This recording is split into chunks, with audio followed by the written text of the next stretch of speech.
আসসালামু আলাইকুম। আজকে আমরা চলে আসলাম গার্মেন্টস একটা ফ্যাক্টরির সামনে। আমরা এসে বর্তমান চাকরি প্রার্থী এই বিষয়ে কিছু বলেন তো। চাকরি আসলে এখানে শত শত লোক দেখা যাইতেছে চাকরির উদ্দেশ্যে, কিন্তু দুইটা গেটেই আসছি, যদিও এখানে কোনো ধরনের লোক নিয়োগ দেখা যায় না। যদিও তারা মাইকিং করছে গতকালকে, আজকে এখন পর্যন্ত কোনো লোক নিয়োগের অবস্থা দেখতেছি না। তারা আসলে এক ধরনের হয়রানি করতেছে নাকি সচেতন লোক পাই, এই ধরনের আশঙ্কা তো মোটেও ঠিক না। আচ্ছা, আপনি কি ধরনের কাজ জানেন? আমি মোটামুটি কাজ সবই জানি। তো কোন সেকশনে কাজ করেন? সুইং সেকশন মানে অভিজ্ঞতা কতদিন? মোটামুটি 10 বছর 10-12 বছর। 10 বছর অভিজ্ঞতা, অনেক। তোমার নাম কি?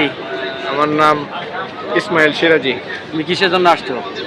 আমি এখানে আসছিলাম গার্মেন্টস ডিপার্টমেন্টে জোরে বলেন, জোরে বলেন। তো আমি যে পোস্টে চাকরি করতে আসছি এই পোস্টে নিয়োগ নাই এখন আপাতত, সুপারভাইজার পোস্ট।